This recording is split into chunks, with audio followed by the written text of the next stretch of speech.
नमस्कार दोस्तों, स्वागत है आपका हमारे यूट्यूब चैनल में। तो आज जो हमारी क्लास रहेगी रहेगी 10th class history first chapter है ग्रुप में वाला है।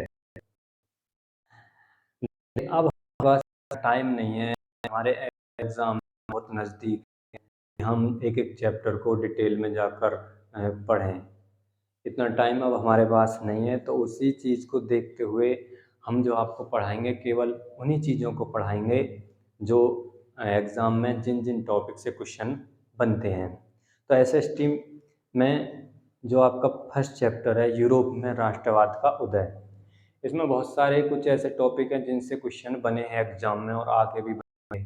ठीक है, जैसे कि फ्रांसीसी क्रांति कब हुई, उसके जो मुख्य कारण हैं क्या थे, इटली का एकीकरण है, जर्मनी का एकीकरण है और नेपोलियन की संहिता है। ऐसे टॉपिक हमने देखे हैं जिनसे क्वेश्चन पूछे गए हैं और आगे भी इन्हीं से एक आधा क्वेश्चन आपके एग्जाम में देखने को मिल सकता है। देखिए, इतिहास जो है, इतिहास को हमें पढ़ना नहीं है, इसको हमें समझना है, एक कहानी की तरह समझना है। जैसे हमें एक मूवी दिखाई जाती है ना, वो हमें एक कहानी की तरह दिखाई जाती है, 2.5-3 घंटे की एक कहानी होती है उसकी, तो वो सारी कहानी हमें याद हो जाती है। तो ऐसे ही हमें इतिहास को पढ़ना है एक कहानी की तरह, आप कभी ज़िंदगी में भूल नहीं सकते। तो देखिए, जैसा कि आपको दिख रहा कि हमारा पहला चैप्टर है यूरोप में राष्ट्रवाद का उदय। तो देखिए, सबसे पहले तो हम समझेंगे कि राष्ट्रवाद का मतलब क्या होता है। देखिए, राष्ट्रवाद का मतलब होता है अपने देश के प्रति प्रेम या लगाव का जो भाव है वो राष्ट्रवाद है। यानी हम अपने देश से प्यार कर रहे हैं तो हम क्या है, हमारे अंदर राष्ट्रवाद की भावना है।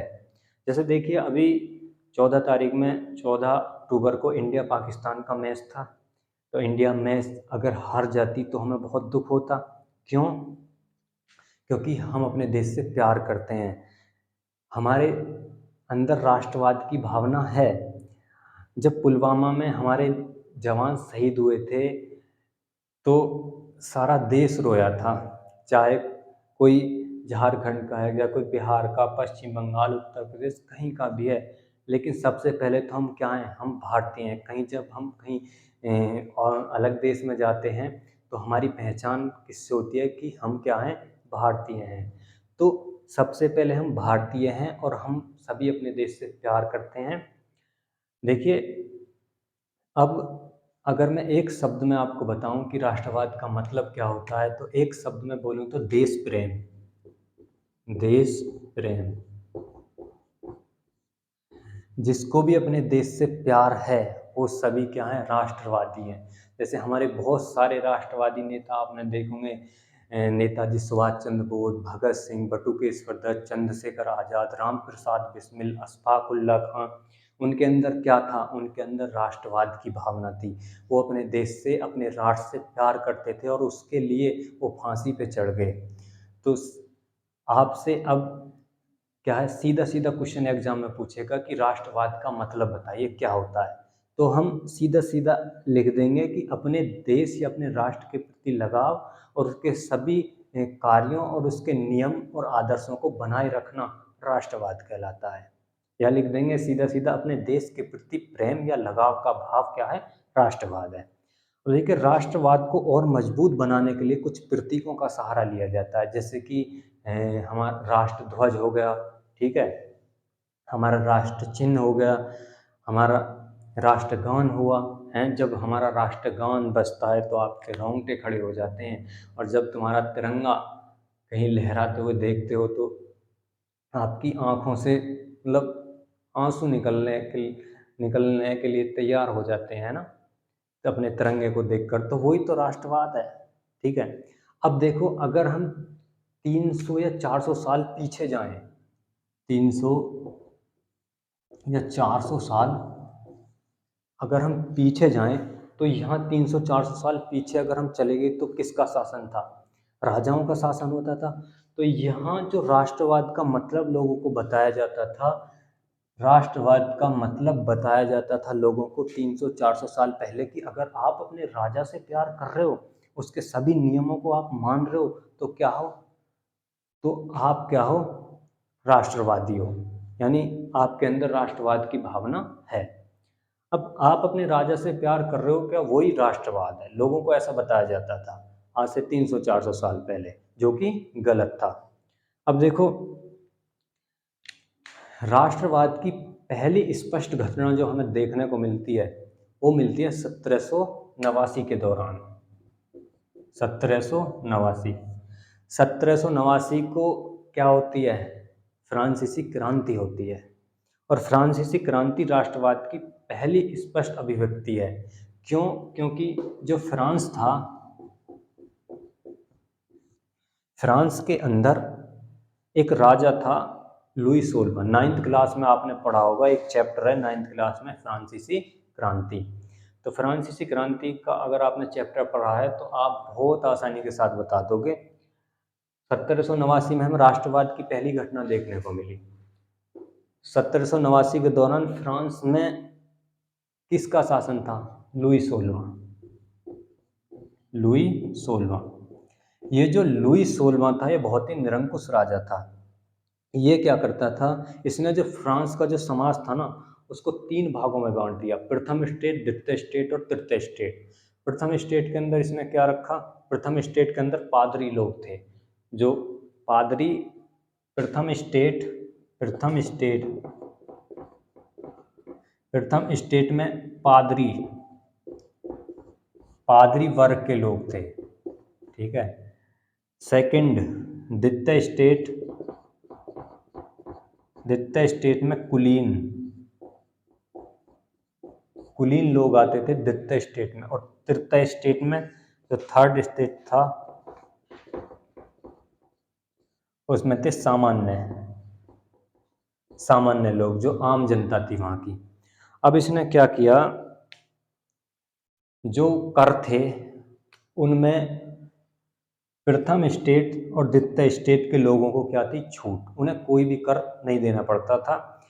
और जो ये तृतीय स्टेट के जो लोग थे, इनको कर देना पड़ता था। जो सामान्य लोग थे, वहाँ की जो सामान्य जनता थी, उसे कर देने पड़ते थे। अब उसी के चलते फ्रांस की जो जनता है, उसे धीरे धीरे पता चलता है कि भाई ये जो लुई 16 हैं, ये एक निरंकुश राजा है, इसके जो भी नियम और कानून हैं वो सभी गलत हैं। हमें हमारे राष्ट्र के बारे में सोचना चाहिए, हमारे देश के बारे में सोचना चाहिए, क्योंकि राजा तो आते जाते रहेंगे। तो हमें सबसे पहले हमारे लिए हमारा देश है, तो तभी से वहाँ के लोगों में राष्ट्रवाद की भावना पैदा होती है। और तभी 1789 की क्रांति होती है, और उसमें लुई 16वें का जो शासन है उसका अंत होता है, और वहाँ एक लोकतंत्र की स्थापना होती है, और जनता स्वयं अपना क्या है, शासक वो चुनती है। और जब फ्रांस इस राजतंत्र से आज़ाद हो जाता है और वहाँ एक लोकतंत्र की स्थापना होती है, तो ये जब घटना धीरे धीरे क्या है, पूरे यूरोप में फैलती है, और पूरे यूरोप के अंदर राष्ट्रवाद की भावना फैलने लगती है। अब यूरोप के जो लोग थे, वो क्या, जितने भी देश थे, वहाँ सभी में राजाओं का शासन था, और धीरे धीरे वो सभी राजाओं के शासन का अंत करके वहाँ एक लोकतंत्र की स्थापना कर रहे थे। तो राष्ट्रवाद की ये स्पष्ट अभिव्यक्ति हमें फ्रांसीसी क्रांति के दौरान देखने को मिलती है। अब आपसे एग्जाम में क्वेश्चन पूछेगा कि फ्रांसीसी क्रांति जो है वो कब हुई और उसके मुख्य कारण क्या थे। तो हम जो इस प्रश्न का जो उत्तर है वो बहुत ही आसानी से दे सकते हैं, एक कहानी की तरह। देखो, फ्रांसीसी क्रांति 1789 के दौरान हुई। क्वेश्चन आपसे एग्जाम में ये क्वेश्चन पूछा हुआ है कि फ्रांसीसी क्रांति कब हुई और इसके जो मुख्य कारण थे वो क्या थे। फ्रांसीसी क्रांति हमें पता है, फ्रांसीसी क्रांति 1789 के दौरान हुई, और शासन किसका था? लुई 16वें का, जो बुर्बो राजवंश का शासक था। तो सीधा सीधा हम उत्तर में लिखेंगे कि फ्रांसीसी क्रांति 1789 को हुई, और इस क्रांति का मुख्य कारण था फ्रांस का जो समाज था उसमें काफ़ी असमानता थी। यानी फ्रांस का जो समाज था वो एक समान नहीं था। सभी लोगों को एक समान दर्जा प्राप्त नहीं था वहाँ, क्योंकि लुई सोल्वे ने जो फ्रांसीसी समाज था उसे 3 वर्गों में बांट रखा था। प्रथम स्टेट, द्वितीय स्टेट, तृतीय स्टेट। और तृतीय स्टेट के जो लोग थे उनको कर देने पड़ते थे, और प्रथम और द्वितीय स्टेट के लोग थे उनको को करों में क्या थी, छूट थी। और इस क्रांति के कई और भी कारण थे, जैसे कि सामाजिक कारण तो यही हो गए कि काफ़ी असमानता थी।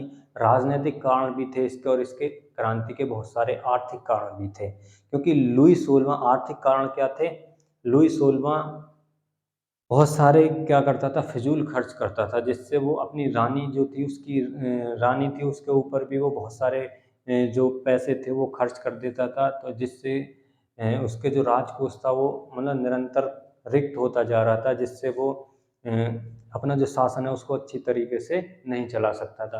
क्योंकि राजा को शासन अच्छी तरीक़ा से चलाने के लिए राजकोष में क्या धन होना बहुत ज़रूरी है। जैसा कि हुमायूँ ने किया था, है ना? हुमायूँ ने भी अपना जो राजकोष था वो रिक्त कर लिया था, क्योंकि हुमायूँ ने जब चौसा का युद्ध और बिलग्राम, कन्नौज बिलग्राम युद्ध 1940, चौसा का युद्ध नहीं 1900 नहीं 1540, और चौसा का युद्ध 1539, जब ये हुमायूँ ने दोनों युद्ध जीते थे, तो छोटी-छोटी विजयों के उपलक्ष्य में वो बहुत सारी पार्टी रखता था, है ना? और जो धन था उसको मतलब अपने रिश्तेदारों में बाँट देता था, जिसके कारण हुमायूँ को क्या है, फिर जंगलों में भटकना पड़ा था। शेरशाह सूरी ने उसे दोनों युद्धों में हरा दिया, और फिर उसे भारत से निष्कासित कर दिया। तो ऐसे ही लुई 16वां था, ये बहुत फिजूल खर्च करता था। तो सीधी सी बात है, 2 क्वेश्चन आज हमने पढ़े। पहला क्वेश्चन कि राष्ट्र सीधा पूछेगा राष्ट्रवाद का मतलब क्या है, तो हम सीधा बता देंगे कि अपने देश से प्यार या लगाव क्या है, वो राष्ट्रवाद है। और राष्ट्रवाद को मजबूत बनाने के लिए कुछ प्रतीकों का सहारा लिया जाता है, जैसे हमारे राष्ट्र ध्वज है, राष्ट्र चिन्ह है, राष्ट्रगान है। अगला क्वेश्चन पूछेगा कि फ्रांसीसी क्रांति कब हुई और इसके मुख्य कारण क्या थे। तो फ्रांसीसी क्रांति हमें पता है 1789 में हुई। उस समय राजा था लुई 16वां, जो बुर्बोन वंश का राजा था। और इस क्रांति का मुख्य कारण था फ्रांस का जो समाज है उसमें काफ़ी असमानता थी, सभी लोगों को एक समान दर्जा प्राप्त नहीं था, क्योंकि लुई 16वें ने फ्रांस के समाज को 3 वर्गों में बांट दिया। प्रथम स्टेट, द्वितीय स्टेट, तृतीय स्टेट। प्रथम स्टेट में पादरी थे, द्वितीय स्टेट कुलीन, और तृतीय स्टेट में सामान्य जो वहाँ के आम लोग थे, और जिनको क्या है, कर देने पड़ते थे। और इस क्रांति के और भी मुख्य कारण थे, सामाजिक कारण, आर्थिक कारण, राजनीतिक कारण, ये और लिख देंगे हम। तो हमारा क्वेश्चन क्या है, कंप्लीट। ये जो क्वेश्चन है ये 2022 में पूछा गया, ठीक है। तो आज की वीडियो में इतना ही। अगर वीडियो आपको अच्छी लगी है तो हमारे चैनल को सब्सक्राइब करें, ठीक है।